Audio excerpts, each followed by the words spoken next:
اعوذ باللہ من الشیطان الرجیم بسم اللہ الرحمن الرحیم اللہم صلی علی محمد وعلی محمد وعجل فرجہم۔ معزز ناظرین، میں ہوں اطہر کاظمی اور آپ دیکھ رہے ہیں پروگرام احکام اسلامی کا اسپیشل پروگرام۔ ماہ مبارک رمضان کی آج 10ویں تاریخ ہے اور ہم ڈسکس کر رہے ہیں خدیجۃ الکبریٰ سلام اللہ علیہا کی وفات کے سلسلے میں اس پروگرام میں، اور کچھ سوالات بھی آقا کی خدمت میں پیش کریں گے۔ ہم اس وقت لکھنؤ اسٹوڈیو سے حسینیہ قائمہ خاتون سجاد باغ سے آپ سے مخاطب ہیں، اور ہمارے ساتھ موجود ہیں حجت الاسلام والمسلمین عالی جناب مولانا مصطفیٰ علی خان ادیب الہندی صاحب قبلہ۔ آئیے ان کا استقبال کرتے ہیں اور اس پروگرام کا آغاز کرتے ہیں۔ السلام علیکم آقا۔ وعلیکم السلام ورحمۃ اللہ۔ آقا، جیسا کہ پچھلے ایپیسوڈ میں ہم نے ڈسکس کیا شہزادی کے حوالے سے بہت ساری باتیں، کس طریقے سے امت مسلمہ نے اس ذات کو فراموش کیا ہے، اور یقیناً ہم جب تاریخ کا مطالعہ کرتے ہیں، اب دیگر مکتب فکر کو دیکھتے ہیں، ان کے تقاریر کو دیکھتے ہیں، پروگرامز کو دیکھتے ہیں، تو شہزادی کا تذکرہ بالکل نہیں ہوتا ہے۔ اس کی کیا وجہ ہے؟ اعوذ باللہ من الشیطان الرجیم، بسم اللہ الرحمن الرحیم، الحمدللہ رب العالمین، وصلی اللہ علی سیدنا محمد وعلیہ الطیبین الطاہرین۔ سب سے پہلے میں آپ کی خدمت میں اور امام عصر جل اللہ تعالیٰ فرجہ الشریف کی خدمت میں اور تمام ناظرین کی خدمت میں وفات جناب خدیجۃ الکبریٰ سلام اللہ علیہا کی تعزیت اور تسلیت پیش کرتے ہیں، اور یقیناً یہ امت مسلمہ کے لیے مقام افسوس ہے اور مقام تفکر ہے اور مقام تدبر ہے کہ وہ رسول اکرم صلی اللہ علیہ وآلہ کی زوجہ کے عنوان سے، جناب زہرا سلام اللہ علیہا کی والدہ کے عنوان سے، اور اگر ان دونوں عنوانوں کو ہٹا دیں تب بھی محسنہ اسلام ہونے کے عنوان سے بے شک جناب خدیجۃ الکبریٰ سلام اللہ علیہا کو اس طرح سے یاد نہیں کرتے جس طرح سے یاد کرنے کا حق ہے۔ اب دو مسئلے ہیں جی۔ ایک یہ کہ یا تو لوگوں کو مقام معلوم نہیں ہے، اگر کوئی ایسا شخص ہے کہ جسے جناب خدیجۃ الکبریٰ سلام اللہ علیہ کے عظمتیں نہیں معلوم ہیں، تو ظاہر ہے کہ پھر اس کے لیے اس طرح سے حکم نہیں ہے، ظاہر سے جس کو خبر ہی نہیں ہے اس سے ہم کس طرح سے ہم تنبیہ کر سکتے ہیں۔ لیکن وہ افراد جو کسی بھی طرح سے کہ تاریخ کا مطالعہ کرنے کی وجہ سے، رسول کے سیرت کا مطالعہ کرنے کی وجہ سے کسی بھی عنوان سے جانتے ہیں مقام کو، لیکن کسی بھی وجہ سے وہ اس کو بیان نہیں کرتے اور دیگر افراد کو متوجہ نہیں کرتے، وہ واقعاً مسئول ہیں جن سے سوال کیا جائے گا، کیونکہ وہ لوگ جن کو واقعاً تاریخ نہیں معلوم ہے، وہی پتہ ہے جو بتایا گیا ہے، وہی پتہ ہے جو ان کے لوگوں نے ان کو بتایا، کچھ پڑھے لکھے لوگوں نے بیان کیا، کسی مجلس میں سن لیا، کسی پروگرام میں سن لیا، کسی جلسے میں سن لیا، تو ظاہر ہے کہ اس کو زیادہ معلومات نہیں ہے، تو اس کو اتنا ہم یہ نہیں کہہ سکتے کہ اس کی غلطی ہے، بالآخر اس کی غلطی اس لحاظ سے کہ اسے خود مطالعہ کرنا چاہیے، لیکن بہرحال آج کے تیز دوڑ بھاگ کی زندگی میں ہر ایک کو وقت مطالعہ نہیں ملتا، لیکن وہ فرد زیادہ ذمہ دار ہے کہ جس کو علم ہے، عظمت کا بھی علم ہے، معرفت بھی ہے، اس حد تک ہے کہ کون ذات ہے، اس نے کیا عمل کیا ہے، کیا قربانیاں دی ہیں، لیکن وہ کسی بھی وجہ سے اس کو بیان نہیں کر رہا، اور اس کی صاف سیدھی وجہ یہ ہے کہ ایک خاتون جس کا نام لینے کی ضرورت نہیں ہے، انہوں نے جب اسلام کے معاملات میں اپنی ذات کو شامل کیا تو ان کا پورا فوکس اس بات پہ تھا کہ جتنا بھی وہ رسول کی شخصیت کو اور اہل بیت علیہ السلام کی شخصیت کو لیول سے نیچے لے آئیں اور ان عظمتوں کا انکار کریں، اور یا اس کو مذاق کا سامان بنا دیں یا اس کو قابل اہمیت نہ رہ کر جلوہ گر کریں۔ اس کا نقصان یہ ہوا جی کہ لوگ عظمتوں سے غافل ہو گئے، کیونکہ ظاہر سی بات ہے اگر کسی شخصیت کو ایک عنوان ملا ہے اور لوگ اسے زوجہ رسول ہونے کی وجہ سے احترام دے رہے ہیں، اور وہ اس احترام کا بیجا استعمال کر کے باقیوں کے خلاف کوئی پروپیگنڈا کر رہا ہے یا کوئی سازش کر رہا ہے، تو ظاہر ہے کہ وہ مسئول ہے، لیکن باقی افراد تک وہ بات پہنچی نہیں ہے جو پہنچنی چاہیے، لہٰذا کبھی اپنے آپ کو سب سے زیادہ رسول سے چہیتا کہنا یا مختلف چیزوں کو پیش کرنا اس وقت عنوان و بحث نہیں ہے، ورنہ جو روایات ہے اگر ان کو ہم بیان کرنا شروع کریں تو رسول کی تصویر جو ہے وہ بہت مخدوش تصویر ہمارے سامنے آئے گی جو ان محترمہ نے بیان کی ہے۔ لیکن واقعاً اگر ہم تاریخ کو بغیر کسی تعصب کے دیکھیں تو اس کا بہت اثر ہوا ہے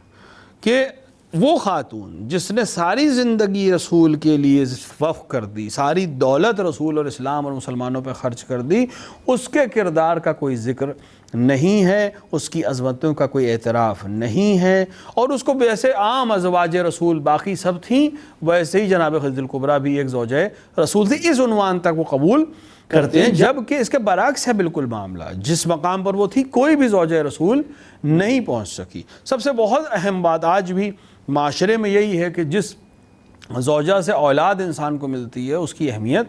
الگ ہوتی ہے۔ بے شک۔ تو اگر اس عنوان سے بھی دیکھا جائے تو رسول اکرم صلی اللہ علیہ وآلہ کی ازواج میں صرف دو کو یہ شرف حاصل ہے، ایک جناب خدیجہ الکبریٰ سلام اللہ علیہا کہ جن سے جناب زہرا سلام اللہ علیہا کی حیات، اور آج جو نسل سعادات ہے اور نسل رسول ہے وہ جناب خدیجہ الکبریٰ سلام اللہ علیہا ہی کی نسل ہے۔ بے شک۔ دوسری جناب ماریہ قبطیہ ہیں جن سے جناب ابراہیم فرزند رسول پیدا ہوئے، لیکن وہ بچپنے میں ہی اس دنیا سے چلے گئے تو ان سے تو نسل بھی نہیں چلی۔ تو ان دو کے مقابلے میں کوئی دوسری خاتون نہیں آ سکتی کیونکہ اس سے کسی سے رسول کو اولاد حاصل نہیں ہوئی ہے۔ اور اس کے علاوہ پھر وہی بات جو ہم نے کل بھی پیش کی تھی آپ کے سامنے کہ اس وقت تصدیق کرنا جب کوئی تصدیق کرنے والا نہ ہو، اس وقت ساتھ دینا جب کوئی ساتھ دینے والا نہ ہو، اس وقت دولت صرف کرنا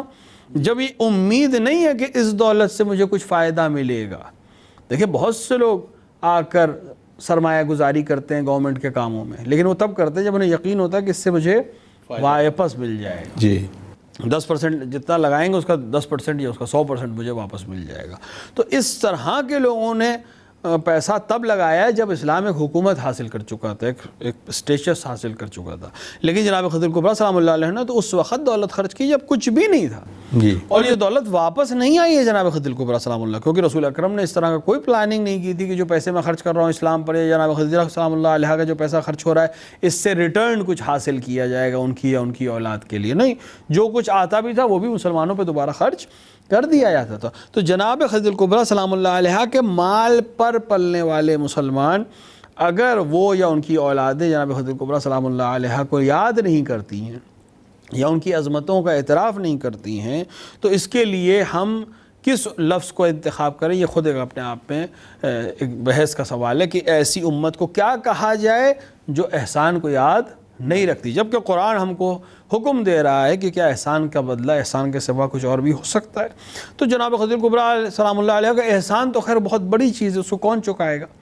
لیکن کم سے کم ان کو یاد کرنا، ان کی عظمتوں کا اعتراف کرنا، ان کے فضائل کا اعتراف کرنا، ان کی اولاد سے محبت کرنا، ان کی نسل سے اس عنوان سے محبت کرنا کہ یہ محسنہ اسلام ہے، کم سے کم اتنی ذمہ داری تو ایک مسلمان ادا کر سکتا ہے۔ اور اگر نہیں ادا کر رہا ہے تو وہ اپنے آپ سے سوال کرے کہ کیا واقعاً وہ نمک جو مسلمانوں نے کھایا ہے جناب خدیجہ الکبریٰ سلام اللہ علیہ کا، اس کا حق ادا ہوا ہے کہ نہیں۔ سبحان اللہ۔ آئیے ناظرین شامل کرتے ہیں کچھ سوالات جو اس پروگرام میں خاص طور سے آپ نے بھیجے ہیں۔ السلام علیکم مولانا، اس سال فطرے کی قیمت یا مقدار کیا ہے؟ بہت بہت شکریہ والسلام علیکم ورحمۃ اللہ وبرکاتہ۔ جی مولانا، فطرے کے لیے سوال پوچھا ہے بھائی نے۔ دیکھیں جہاں تک فطرے کا مسئلہ ہے، فطرہ ہر انسان کے اوپر واجب ہے جو اپنے سال بھر کا خرچ رکھتا ہو اور اپنے اہل اور عیال سب کا خرچ جو بھی اس کے تحت کفالت ہے ان کا خرچ دے گے۔ جہاں تک مقدار کا مسئلہ ہے، فطرہ 1 صاع ہے، ہر فرد کے اوپر 1 صاع، یعنی تقریباً 3 کلو گندم یا جو یا کشمش یا اس کا قیمت یا کھجور۔ عام طور سے بہتر ہے کہ وہ انسان جو غذا کھاتا ہو، یعنی جو زیادہ کھائی جاتی ہے، جی، اس کے عنوان سے دے، لیکن جو واجب ہے وہ یہی ہے، ان 4 میں سے، ان 4 اناجوں میں سے کسی ایک کی قیمت یا کلو میں ہر فرد کے لیے۔ مثال کے طور کے اوپر ایک انسان خود ہے، اس کی زوجہ ہے، اس کے 2 بچے ہیں، مثلا جو آج کل کی مائکرو فیملی ایک ہے سسٹم ہے، مثلا 4 لوگ، تو اسے 4 لوگوں کے لحاظ سے یہ 12 کلو نکالنا ہوگا، چاہے 12 کلو گندم نکال دے، چاہے جو نکال دے، چاہے کشمش نکال دے، چاہے کھجور نکال دے، چاہے اس کی قیمت ادا کر دے۔ کوئی قیمت ادا کرتے وقت یا گندم دیتے وقت یا جو دیتے وقت قصد قربت ضروری ہے، کیونکہ ظاہر عبادت ہے اور اللہ سے کی رضایت اور اس کی قربت کے لیے انجام دے رہے، اور دوسرا یہ وقت کا مسئلہ ہے کہ انسان عید کے چاند ہونے کے بعد ہی فطرے کو ادا کرے گا، لیکن نماز عید جس انسان کو پڑھنی ہے اس کو چاہیے کہ نماز عید پڑھنے سے پہلے فطرے کو اس کے مستحق تک پہنچا دے، اور اگر اسے نماز عید نہیں پڑھنی جو غیبت کبریٰ کے دور میں واجب نہیں ہے، وہ انسان ظہر سے پہلے پھر بھی زوال کے یعنی پہلی شوال اور عید فطر زوال سے پہلے اپنے فطرے کو ادا کر دے۔ اب آپ جس علاقے میں ہوں، کیونکہ ہمارا پروگرام تقریباً الحمدللہ پوری دنیا میں جا رہا ہے، لہٰذا کوئی ایک رقم معین نہیں کر سکتے، لہٰذا بہترین طریقہ اس کا یہ ہے کہ آپ جس علاقے میں ہوں وہاں اس شے کی جو قیمت ہو، یا مثلا آپ کے گھر میں جو آٹا آتا ہو، عام طور سے آٹا استعمال ہوتا ہے ہمارے گھروں میں، تو آپ کے گھر میں جس جنس کا آٹا آتا ہو، کیونکہ آٹے کی بھی قسمیں ہیں، کوئی انسان 25 روپے کلو والا آٹا خریدتا ہے، کوئی انسان 35 روپے کلو والا آٹا خریدتا ہے، کوئی انسان 50 روپے کلو والا آٹا خریدتا ہے، جی، تو واجب حد وسط ہے، یعنی جو عام طور سے لوگ استعمال کرتے ہیں اس کیٹیگری کا آٹا اگر کوئی انسان دے دے یا اس کی قیمت دے دے تو کفایت ہے، اس نے ادا کر دیا۔ لیکن بہتر یہ ہے، خصوصاً مرجع اعلی قدر حضرت آیت اللہ العظمت سے صادق حسینی شیرازی کا نظریہ یہ ہے کہ بہتر یہ ہے کہ جس قسم کا سامان وہ استعمال کرتا ہو، یعنی جو گیہوں کھاتا ہے، جس کلاس کا گیہوں کھاتا ہے، اسی کے 3 کلو پر ہیڈ کے عنوان سے وہ فطرہ نکالے۔ لہٰذا اب جو گندم آپ خریدتے ہوں، جو آٹا آپ خریدتے ہوں، اس کی قیمت 3 کلو کی جو ہے وہ یا خود وہی آٹا پر ہیڈ کے عنوان سے آپ ادا کر دیں۔ بہت بہت شکریہ۔ ناظرین بڑھتے ہیں اگلے سوال کی طرف اور اس کو بھی شامل کرتے ہیں اپنے پروگرام میں۔ مولانا صاحب السلام علیکم، میرا سوال یہ ہے کہ شادی کے لیے استخارہ ایک بار دکھایا، منع آ گیا، تو کیا وہ دوبارہ شادی کر سکتے ہیں یا دوبارہ استخارہ دکھائیں؟ بہتر رہے گا نہیں؟ علیکم السلام۔ استخارہ کے بہت سارے سوالات یہ آتے ہیں، اور اگر آپ نے بہت تفصیل سے بھی کسی اور پروگرام میں بھی کیا تھا۔ استخارہ ایک بار دیکھنے کے بعد ایک جستجو جو ہوتی ہے کہ مثلا میں نے پہلے ہی مائنڈ سیٹ بنا رکھا ہے کہ ہم یہ کام کریں گے، اور اتفاق سے وہ اللہ کے حکم سے استخارہ اگر کیا ہے اور وہ منع آ گیا ہے، لیکن پھر بھی جستجو ہے کہ یہ کام اگر ہو جاتا یہ ہوتا، تو اس پر جو سوالات آتے ہیں اس کو کیسے دیکھا جائے؟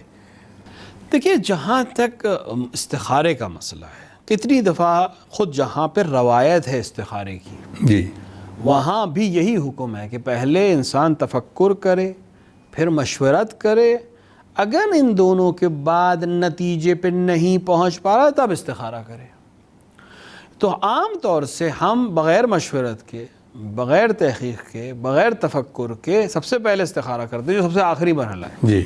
تو اولاً تو جو روایت ہمارے پاس ہے وہ ہمیں اس بات کی طرف اشارہ کرتی ہے کہ پہلے عقل کا استعمال کرے، خود تحقیق کرے، خود تفکر کرے، خود سوچے سمجھے، یا اہل فن سے سمجھے جو اس فن کے جاننے والے ہوں، یا مثلا شادی بیاہ کے معاملات میں مشورہ لیں، ان لوگوں سے جو جانتے ہوں، پہچانتے ہوں، رشتہ دار ہوں، ان سے مشورہ لیں۔ تو استخارے کا یہاں مورد ہی نہیں ہے۔ جی، ہمیں نہیں ملتا کہ ائمہ علیہ السلام نے اپنی شادیوں میں یا مثال کے طور کے اوپر اپنی اولاد کی شادیوں میں استخارہ کیا ہو، انہوں نے فیصلے کیے ہیں۔ تو اگر واقعاً ایسی چیز ہوتی جو مطلوب ہوتی تو ائمہ علیہ السلام کر کے بتاتے، یا کم سے کم روایت میں ملتا کہ امام نے استخارہ کیا پھر یہ شادی کی، امام نے استخارہ کیا پھر یہ کام کیا۔ ہمیں نہیں ملتا ہے، نہ ان کے اصحاب میں ملتا ہے کہ ہمیں ملتی روایت کہ فلاں صحابی نے آ کے امام سے کہا کہ آپ استخارہ دیکھ دیے کہ میں اپنی بیٹی کی شادی فلاں شخص سے کروں یا نہ کروں۔ اس بات کا نہ ملنا اس بات کی طرف اشارہ کرتا ہے کہ یہ مورد ہی نہیں ہے۔ لیکن بہرحال نیت یہ ہے کہ ہم جب سب سے مشورہ لے رہے ہیں تو خدا سے بھی مشورہ لے لیں، جو بہت سے لوگ جگہوں پہ رہتا ہے۔ اب اگر مشورہ آپ نے خدا پہ ٹال دیا ہے یا حکم آپ نے خدا پہ ٹال دیا اور استخارے پہ موقوف کر دیا ہے، تو پھر عقل مندی یہ ہے کہ پھر آپ اس استخارے پہ عمل کیجئے۔ اگر آپ طے کر چکے ہیں کہ ہمیں شادی کرنی ہے یا نہیں کرنی ہے، جو بھی مسئلہ ہے، تو پھر استخارے کی طرف مت جائیے۔ لیکن ہاں، طے نہیں کر پائے ہیں، واقعاً طے نہیں کر پا رہے، کیونکہ انسان کو خود اپنے دل سے کا حال معلوم ہوتا ہے، واقعاً طے نہیں کر پا رہے تو یقیناً آپ استخارہ کر سکتے ہیں یا کروا سکتے ہیں۔ لیکن بہتر پھر یہ ہے کہ ایک بار جب آپ استخارہ کروانے جا رہے ہیں تو پھر اس کے نتیجے پر عمل کیجئے، کیونکہ بارہا ایسا ہوا ہے کہ انسان استخارے کے خلاف عمل کرتا ہے اور پھر بعد میں پچھتاوا ہوتا ہے، ممکن ہے ابھی نہیں 10 سال بعد پچھتاوا ہو، 20 سال بعد پچھتاوا ہو۔ لہٰذا کوشش کریں یہ کریں، اور اگر کسی وجہ سے استخارہ دیکھ لیا اور مشورہ بہتر مل چکا تھا یا دل بنا چکے تھے اور استخارہ مثلا منع آ گیا، پھر بھی اسی طرف لوٹنا چاہتے ہیں، تو بزرگ علماء نے اس کا طریقہ یہ بتایا کہ انسان صدقہ نکالے اور اس کے بعد اس عمل کو انجام دے۔ لہٰذا استخارے کے خلاف اگر کوئی انسان عمل کرنا چاہے تو کر سکتا ہے، لیکن پھر اس کے لیے صدقہ نکالنا ضروری ہے، یا دوبارہ استخارہ مثلا دکھوا کر اپنے آپ کو اطمینان دے سکتا ہے۔ اور اس کا طریقہ یہ نہیں کہ مثلا آج استخارہ دیکھا تھا کل پھر استخارہ دیکھیں، اس کے لیے بعض نے کہا کہ وقت کا مثال کے طور یا سرکمسٹانسز بدل جائیں، کچھ نئی معلومات انفارمیشن آپ کے پاس آ گئی ہے، اب آپ اس انفارمیشن کے بیس پہ استخارہ دیکھنا چاہتے ہیں، یا کچھ اور وقت گزر چکا ہے یا وقت گزرنے کے ساتھ کچھ معاملات بدل چکے ہیں، اس عنوان سے اگر فاصلہ ہو گیا ہے اور آپ پھر سے اس رشتے کے سلسلے میں یا اس موضوع کے سلسلے میں سوچ رہے ہیں، تب دوبارہ استخارہ کیا جا سکتا ہے، وہ اللہ دوبارہ استخارے کی ضرورت نہیں ہے، آپ صدقہ نکال کے اپنے عمل کو انجام دے سکتے ہیں۔ بہت بہت شکریہ آغا۔ بڑھتے اگلے سوال کی طرف اور اس کو بھی شامل کرتے ہیں اپنے پروگرام میں۔ رحمۃ اللہ وبرکاتہ۔ مولانا، ایک ہمارا سوال رمضان کے سلسلے میں یہ ہے کہ ماہ رمضان کے چاند کے لیے کیوں اس فن کے ماہرین کی طرف رجوع نہیں کرتے ہیں؟ جی علیکم السلام۔ دیکھیں مسئلہ یہ ہے، ہم ہر چیز میں، اسلام ہر چیز میں اس فن کے ماہرین سے رجوع کرنے کی اجازت دیتا ہے، جی، لیکن اس فن کے ماہرین سے رجوع کے ساتھ ساتھ دیگر چیزوں کا بھی ثابت ہونا ضروری ہے۔ ہم مثال کے طور پر مریض ہے کوئی شخص اور ڈاکٹر کے پاس جاتا ہے، تو حکم شریعت یہ ہے کہ ڈاکٹر کے پاس جائے، طبیب کے پاس جائے، طبیب کے پاس جائے۔ اب طبیب اس سے کہتا ہے کہ آپ کے لیے روزہ صحیح نہیں ہے۔ اگر یہ طبیب واقعاً اپنے فن کا ماہر ہے، لوگ اسے ڈاکٹر، اچھا ڈاکٹر سمجھتے ہیں، اس کی بات کو قبول کرتے ہیں، اور مریض اس سے مطمئن ہے، اور یہ ڈاکٹر کہہ دے کہ آپ روزہ نہیں رکھ سکتے، تو پھر اب اس پر روزہ ہے ہی نہیں، یہ رکھ ہی نہیں سکتا۔ اگر رکھے تو گناہگار ہے، کیونکہ اس کو منع کیا گیا تھا۔ ہاں بعد میں قضا کرے گا یا مثلا فدیہ دے گا، وہ ایک الگ بحث ہے۔ تو اہل فن کی رائے کو اسلام نے قابل قبول اور حجت بھی مانا ہے، ولو وہ ڈاکٹر مسلمان نہ ہو، اسلام سے مطلب نہیں ہے اس کا، ولو وہ غیر مسلم ہو، لیکن وہ اپنے فن کا ماہر ہے اور مریض سے کہے کہ آپ کے لیے روزہ مفید نہیں ہے، یا کہے کہ آپ کے لیے روزہ رکھنا جائز ہے، آپ رکھ سکتے ہیں، صحیح ہے، کوئی پریشانی نہیں ہے، تو دونوں ہی صورت میں اس کی بات جو ہے وہ قابل قبول ہے اگر وہ فن کا ماہر ہے۔ اب رہی بات روایت کی، جی دیکھیں ہمارے پاس جو روایت ہے چاند کے سلسلے سے، صرف ماہ مبارک رمضان کا مسئلہ نہیں ہے، پورے سال کا مسئلہ ہے، جی، صرف رمضان کے چاند کی بات نہیں ہے، شوال کے چاند کی بات بھی ہے، ذی القعدہ کے چاند کی بات بھی ہے، ذی الحجہ کی بھی ہے، محرم، صفر، جتنے مہینے سب کا چونکہ بیس چاند ہے، جی، تو ہر مہینے کے چاند، رمضان میں چونکہ روزے رکھنے ہوتے ہیں اور شوال میں چونکہ عید منانی ہوتی ہے، لہٰذا تھوڑا اہتمام زیادہ ہے، ورنہ ہر مہینے اس عمل کو انجام دینا چاہیے۔ اور روایات میں ہیں، دعائیں ہیں، ہلال کو دیکھنے کی، چاند کو دیکھنے کی دعائیں ہیں، ہر مہینے کی الگ الگ دعا ہے، الگ الگ طریقہ ہے۔ لہٰذا ہمیں جب ہاں پر حکم دیا گیا ہے رویت کا، تو روایت کہہ رہی ہے کہ چاند دیکھ کر روزہ رکھنا شروع کرو اور چاند دیکھ کر روزہ رکھنا تمام کرو، یعنی چاند کے دیکھنے سے ہی روزہ واجب ہوگا، رمضان شروع ہوگا، اور چاند کے دیکھنے سے رمضان ختم ہوگا اور شوال شروع ہو جائے گا۔ جہاں پر کوئی حکم شریعت دے اور حکم مطلق ہو، عام ہو، جرنل ہو، جی، کہ اس نے کہا چاند دیکھنا ہے، تو یہ دیکھنے سے مراد کیا ہے؟ دیکھنے سے مراد مرجع علی آیت اللہ علیہ سے سعد حسین شیرازی اور اکثر اور مشہور مراجع کا نظریہ یہ ہے کہ جب حکم مطلق ہو، جرنل ہو، تو اس کا تعلق اور اس کی بیس بھی جرنل سمجھی جائے گی، یعنی وہ دیکھنا جو سب کے لیے معیار ہو، ایک اسکیل ہو، اس کا اسکیل جرنل پبلک ہوگی۔ جی، تو اب جرنل پبلک میں ہم مدد لے سکتے ہیں اہل فن سے، لیکن دیکھنا ہمیں اپنی آنکھ سے ہوگا، کیونکہ ہر انسان دوربین سے نہیں دیکھ سکتا، ہر انسان ٹیلیسکوپ سے نہیں دیکھ سکتا، کسی انسان کی آنکھ بہت تیز ہے، کسی انسان کی آنکھ بہت ضعیف، نہیں، جرنل پبلک اگر یہ سرکمسٹانسز ہیں، منجم آ کر ہمیں گائیڈ کر سکتا ہے کہ چاند کی حرکت کو دیکھتے ہوئے، فضا کو دیکھتے ہوئے، ہوا کو دیکھتے ہوئے چاند فلاں تاریخ کو نظر آ سکتا ہے، تو ہمیں اس حد تک وہ گائیڈ کر سکتا ہے، لیکن اس کا یہ کہنا کہ اس دن چاند نظر آئے گا یا ہوگا اور کسی کو نہ دکھائی دے، یہ کافی نہیں ہے۔ جب اس نے کہا ہے تو اس کی مدد سے اب ہم دیکھنے کی کوشش کریں، جرنل پبلک اس چاند کو دیکھ سکے۔ مثال کے طور پر ایک آدمی، پورے شہر میں ایک آدمی نے دیکھا، جی، تو یہ حجت نہیں ہو سکتا، لیکن ہاں ایک ایسے نے دیکھا کہ اگر اس کا علاوہ دوسرے لوگ کوشش کرتے تو ان کو بھی دکھائی دیتا، یا اس شہر میں ایک آدمی نے دیکھا ہے لیکن مثلا بغل کے شہر میں کئی لوگوں نے دیکھا ہے، تو معیار جو ہے وہ جرنل پبلک ہے۔ جی، لہٰذا ہر حکم میں مثلا آپ حد و ترخص کی بحث ہوتی ہے حد ترخص کیا ہے؟ جہاں سے رخصت ہے روزے کو قصر کرنے کی اور نماز کو قصر کرنے کی. کہاں کون سی جگہ ہے وہ؟ جب انسان مسافر ہو اور اس کا ارادہ ہے کہ وہ 44 کلومیٹر کا سفر کرے گا آنا جانا ملا کر, تو اب اس کو رخصت کہاں, کیا وہ 23 کلومیٹر جائے تب نہیں, رخصت کہاں سے شروع ہو جائے گی؟ جہاں سے اس کو شہر کی دیواریں نہ دکھائی دیں. اب پہلے زمانے میں شہر کے چاروں طرف دیواریں ہوتی تھیں سیکیورٹی کے لیے, اب تو نہیں ہے, اب تو شہر بہت بڑے بڑے شہر ہو گئے. تو جہاں شہر کے آخری مکانات ہیں وہ مکان اب نہ دکھائی دیں, اور اذان کی آواز جو شہر کی مسجد کی ہے وہ سنائی نہ دے. تو معیار کس کو منایا جائے گا؟ معیار جنرل پبلک کو, جہاں سے اکثر لوگوں کو نہیں سنائی دے اور اکثر لوگوں کو نہیں دکھائی دے. اب ممکن ہے کسی انسان کی آنکھ بہت تیز ہو جی, اور ایک انسان جو 1 کلومیٹر تک دیکھ سکتا ہے, عام انسان جو چیز 1 کلومیٹر تک دیکھ سکتا ہے, یہ انسان 2 کلومیٹر کے فاصلے سے بھی دیکھ سکتا ہے. تو کیا اس کے لیے 2 کلومیٹر پر حجت بنے گی؟ نہیں, یہ بھی اسی 1 کلومیٹر کے معیار پر رہے گا جس پہ سب لوگ ہیں. یا مثلا کسی کے کان بہت تیز ہیں, باقی افراد جو ہیں وہ اتنے کلومیٹر جب شہر سے چلے جاتے ہیں تو ان کو شہر کی آواز سنائی نہیں دیتی, لیکن ان صاحب کو 10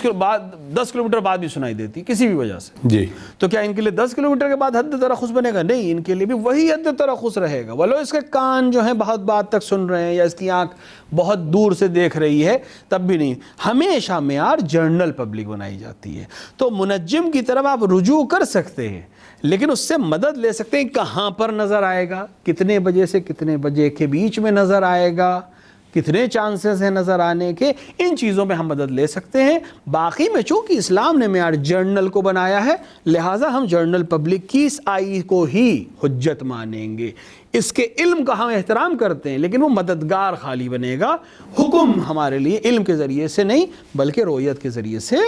حاصل ہوگا, اور رویت میں معیار عرف جرنل رہے گی. کسی کی تیز آنکھ ہے یا کسی کی ضعیف آنکھ ہے اس سے مطلب نہیں ہے. جرنل لوگ روایت, ایک اور روایت بھی اس سلسلے میں کہ اگر ایک نے دیکھا ہے تو کم سے کم 50 دیکھیں گے جی, اور اگر 50 نے دیکھا ہے تو 500 کو دکھائی دینا چاہیے. روایت اس مفہوم کی روایت ہے. تو ایک آدمی دیکھ رہا ہے اگر پورے شہر میں تو پھر یقیناً وہ معیار نہیں, اس کو لگتا ہے کہ اس نے چاند دیکھا ہے, باقیوں کے لیے وہ حجت نہیں ہے. لیکن اگر 50-60 لوگوں نے دیکھا ہے تو یقیناً لوگوں نے چاند دیکھا ہے. تو منجم کی طرف رجوع کر سکتے ہیں اس عنوان سے کہ وہ مدد کر دے ڈائریکشن کی, ٹائمنگ کی, ان چیزوں میں. لیکن معیار پھر بھی رویت ہی رہے, کیونکہ روایت پر رویت کا حکم ہے.